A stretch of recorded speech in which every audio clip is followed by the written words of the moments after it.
दोस्तों, आज की वीडियो सीमेंट की क्वालिटी को चेक करने के लिए होने वाले लैब टेस्ट के बारे में और उन तमाम टेस्ट में सबसे पहला टेस्ट जो कि फाइननेस ऑफ सीमेंट है उसके बारे में।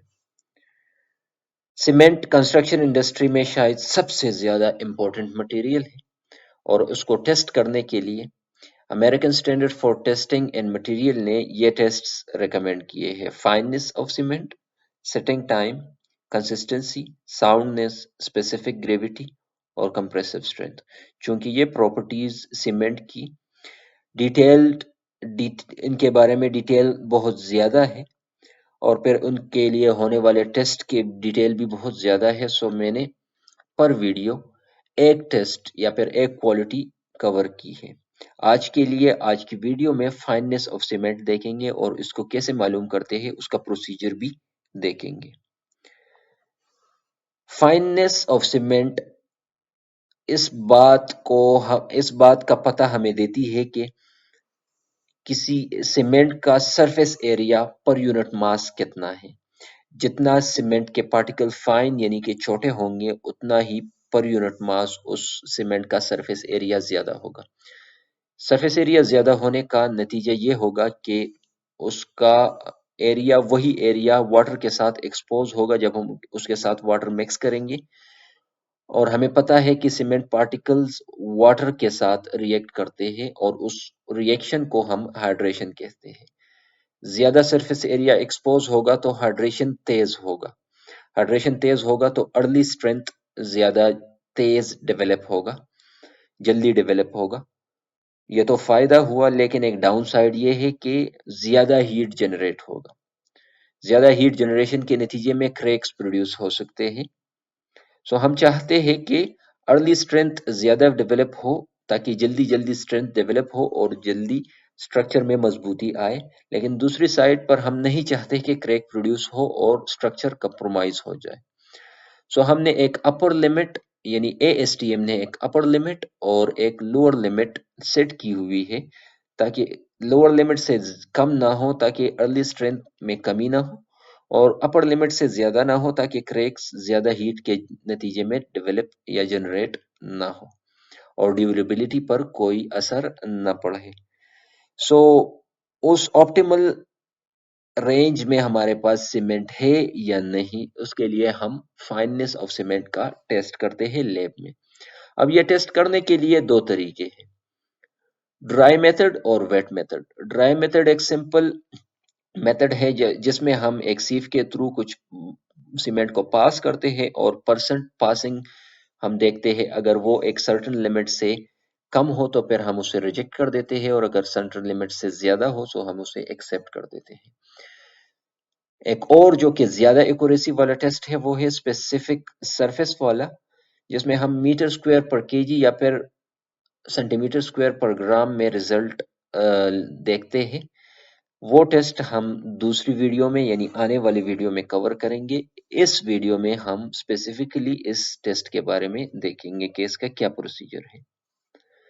फाइननेस ऑफ सीमेंट को मालूम करने के लिए इंडियन स्टैंडर्ड 4031 के मुताबिक हमारे पास एक वेइंग बैलेंस होना चाहिए, 90 माइक्रोन का सीव होना चाहिए और उसके साथ एक पेन जिसमें हम जो सीमेंट पास होगा उसको कलेक्ट कर सके, और एक शेकर जो कि ऑप्शनल है इसके। अगर आप हाथ से शेक कर सकते हैं तो वो यूज करें, हाथ यूज करें, और अगर आप नहीं कर सकते तो फिर एक शेकर अगर हो तो ज्यादा अच्छा है। यकीनन सीमेंट सैंपल भी आपको चाहिए होगा। सीमेंट सैंपल के लिए कुछ थंब रूल ये है कि सीमेंट सैंपल में लंप्स ना हो और वो मॉइस्चर हेट ना हो, यानी कि उसमें मॉइस्चर ना हो। प्रोसीजर ये है कि आपने 100 ग्राम्स सीमेंट लेना है जो लंप्स या उसमें मॉइस्चर बिल्कुल भी ना हो। 100 ग्राम्स अगर आप लेंगे उसके बाद आपने उसको 90 माइक्रोन सीव, यहाँ पर एक टाइपो है, ये 90 माइक्रोन सीव है, उसमें डालेंगे और फिर हाथ से या फिर शेकर की मदद से शेक करेंगे और फिर जो सीमेंट पास होगा उसे आपने इस पेन में इकट्ठा करना है। लास्ट में आपके पास कुछ सीमेंट सीव के ऊपर रह जाएगा, उसको हम रेजिड्यू कहते हैं। उसको आप वे करेंगे। लेट सपोज हमारे पास 8 ग्राम सीमेंट रह गया है सीव के ऊपर। सो आप इस तरह से फाइननेस ऑफ सीमेंट फाइननेस मालूम कर सकते हैं। अच्छा, परसेंट पासिंग आप मालूम करेंगे और परसेंट रिटेनिंग भी आप मालूम करेंगे। ये 8% रिटेन हुआ है, यानी कि 8% वो सीमेंट पार्टिकल्स हैं जो 90 माइक्रोन से बड़े हैं। इसके अलावा 92% वो है जो 90 माइक्रोन से छोटे हैं। तो इसका मतलब ये हुआ कि ये एक्सेप्टेबल रेंज में है। एक्सेप्टेबल रेंज क्या है? इंडियन स्टैंडर्ड के मुताबिक अगर 90% या इससे ज्यादा सीमेंट 90 माइक्रोन से पास हो जाए तो इसका मतलब यह है कि सीमेंट एक्सेप्टेबल है और आप इसे यूज कर सकते हैं। पार्टिकल साइज डिस्ट्रीब्यूशन एक टिपिकल सीमेंट के लिए क्या है? पोर्टलैंड सीमेंट के लिए, टाइप 1 और टाइप 2 सीमेंट के लिए। अच्छा, ये ग्राफ समझने के लिए आपको पहले ये समझना है कि यहाँ पर ये सीव साइज है माइक्रोन्स में, और ये या फिर पार्टिकल साइज है, और यहाँ पर ये कम्युलेटिव मास है यानी कि टोटल मास। अब अगर हम 100 माइक्रोन का सीव ले और उससे सीमेंट पार्टिकल्स पास करें सो 100% सीमेंट पास होना चाहिए। अगर 100% सीमेंट पास नहीं होता तो ये अच्छा सीमेंट नहीं है। जो कि स्टैंडर्ड सीमेंट है टाइप 1 और टाइप 2, ये हमारे पास स्टैंडर्ड ने ये ग्राफ पब्लिश किया है। इस ग्राफ के मुताबिक 100% सीमेंट 100 माइक्रोन सीव से पास होगा। अब अगर 50 माइक्रोन सीव हम ले ले तो इसके सामने आप देख सकते हैं कि तकरीबन 95% या फिर 90% आपका जो सीमेंट है वो पास होना चाहिए। 20 माइक्रोन सीव से तकरीबन 70% जो आपका सीमेंट है वो पास होना चाहिए। 10 माइक्रोन सीव से 50% पास होना चाहिए।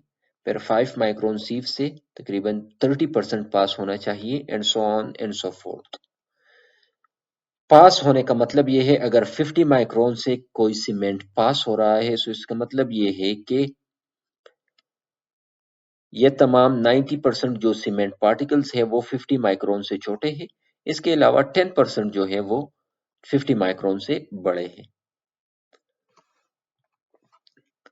नेक्स्ट वीडियो में जैसे मैंने आपको पहले भी बताया, एयर परमिएबिलिटी मेथड जिसको हम वेट मेथड भी कहते हैं, ब्लेंस इंस्ट्रूमेंट हम इसके लिए यूज करते हैं, ये कैसे होता है इसकी प्रोसीजर को हम डिटेल के साथ देखेंगे। इसके अलावा कंस्ट्रक्शन मटेरियल की पूरी डिटेल्ड वीडियोस एक प्लेलिस्ट में मैंने इकट्ठी कर रखी है।